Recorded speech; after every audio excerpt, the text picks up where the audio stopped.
going to tie a Chironomid Pupa, and so there's thousands of different color combinations out there, but one that we certainly do tie a lot of is using anti-static bag material, and so I'm just going to tie one that I have. It's a 2-wire Chironomid Pupa that uses a static bag as the body material. So the static bag is giving the illusion of trapped gas under the pupa that helps that pupa rise to the surface of the lake. That's the reason why Phil developed the Chromie, was for the illusion of that trap gas. So this is just another variation. Lots of tires are using static bag material now, and now the latest craze, at least in British Columbia, is using window tint. And window tint comes in a couple shades of gray, and it comes in an amber color. And so you can get, there's 5 shops now in BC that sell packages of window tint that you can slice up. And window tint has a clear backing on it. You peel the backing off and you get this very thin sheet or strip of window tint that's really, you can really adjust or change the color of the final fly by changing the color of the thread you use. So it's like it's another material that you're gonna spend more time tying flies and not doing their chores at home. So anyway, that's what my wife says. So so on this fly, so this is a 14 2X Nymphook, Daiichi 1760, and I've got a 764 super white bead. So some of you are probably saying, "Holy, that's a bloody big Chironomid." It's a 14 1760 Daiichi, but this would be an average size for some of the Chironomids that we see coming off on our lakes. And I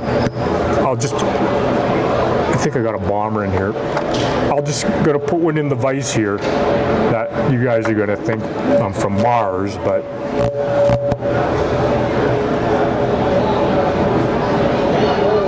we have a lot of Chironomids that big.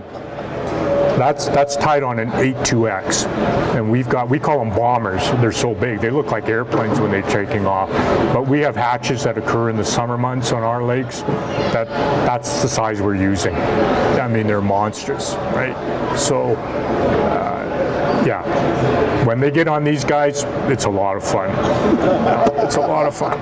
Not every lake, but certainly. We have a lot of lakes around Kamloops where they come off in the summer months. It's always the summer months when the biggest guys come off, and quite often they'll be coming off in deep water, and so you can dangle, 27, 35. We've got lakes that we dangle. So you know what dangling is? Fishing straight up and down. We're dangling at 85 feet, 90 feet. And you only put one anchor out of your boat when you're fishing that depth, because you got 2 anchors out, you're gonna get in trouble. And these are big fish, and you never put your rod down. It's either in a rod holder or you're holding on to it, because when the fish take a dangled Chironomid, they pound it, and the rod goes over the side of the boat. Because you're fishing with a deep 7, a type 7 full sinker, straight down, and they just see that thing down there, and for some reason they're very aggressive, and they don't just tap it. It's no love tap. They pull down on it, and next thing you know, it's gone. So actually, so this is I'm gonna change fly color here. So this is static bags. I'm sure lots of you use them down here. It's It's a great material.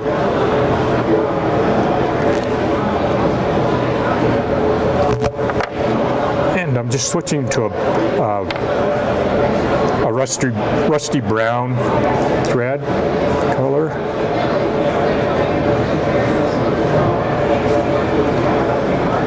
And again, you can modify the way your final chironomid looks by your choice of color thread.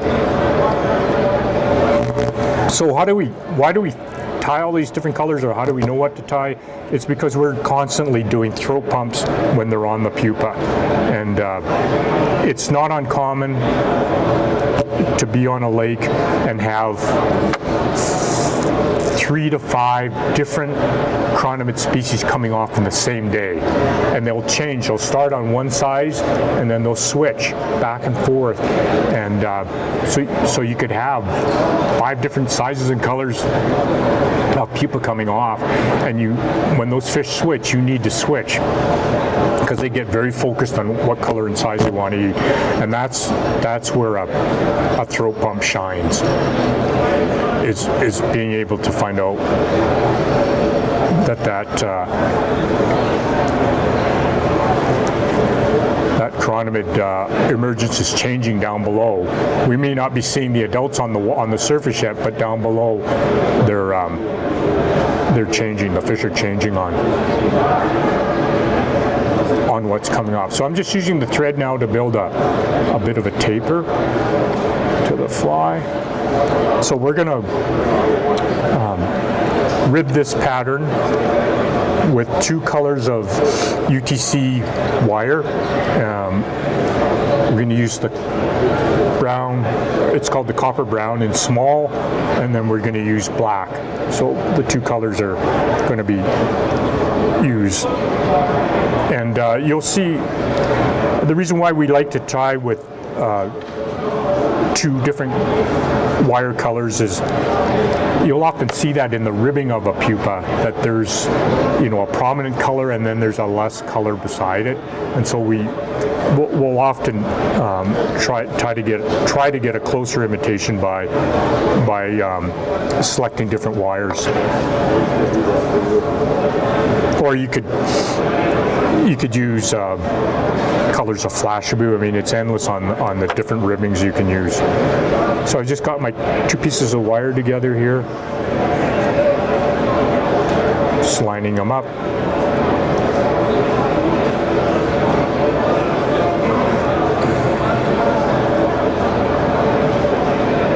Just get that taper built up.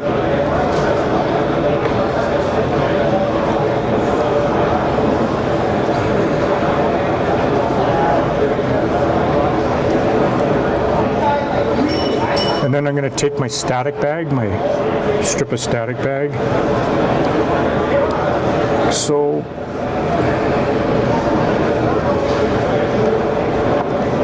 tie that in.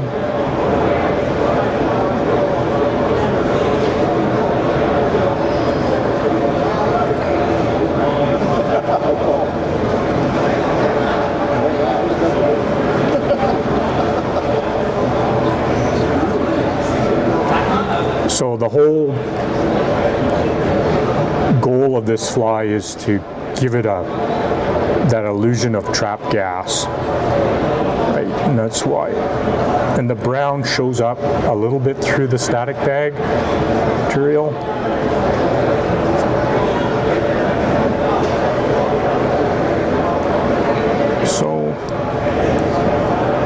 And I switched to the brown thread because a lot of these chironomid pupa have brown thoraxes, so that's the reason why. So I take my 2 wires. I'm just gonna keep them close together.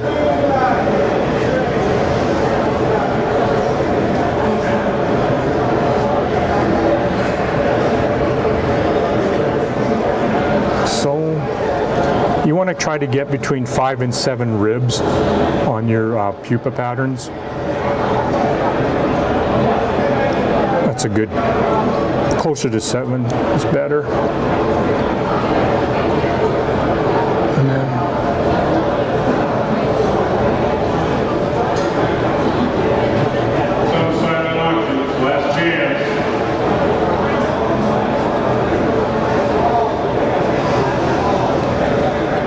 I'm going to coat this fly with a UV resin.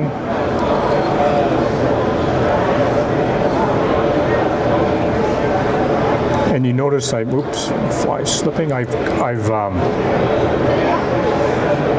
taken the thread and I've gone part the way up the bead, just to cover a little bit more of the white.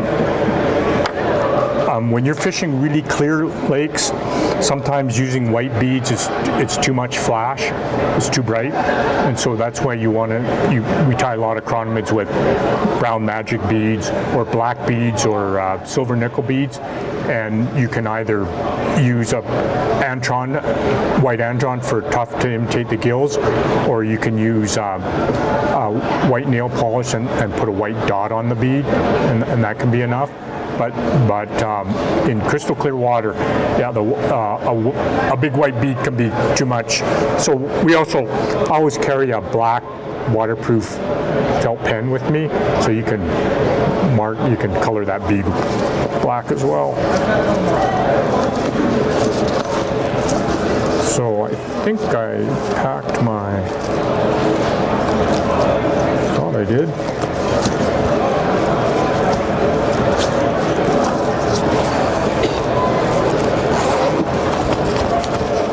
I did.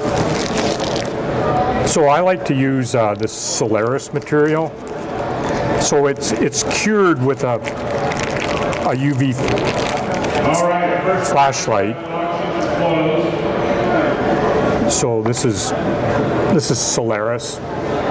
It's called Solaris Bone Dry in the extra fine application, and it's what I like about this stuff. It comes with a very, very fine applicator brush, so it's great for coating chironomids. And so while it is cured with a UV light, it's not a UV finish, it's just the cure is UV, but it creates a very nice finish. So we're just going to take this and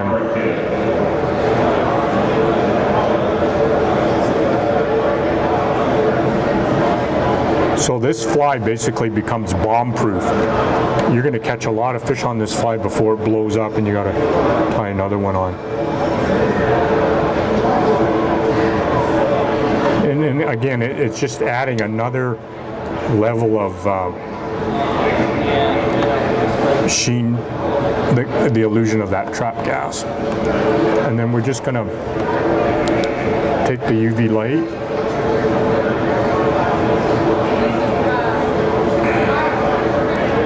It takes about 10 seconds. This is bone dry. So that's a killer pattern. There's lots of different UV resins out there. I've tried them all.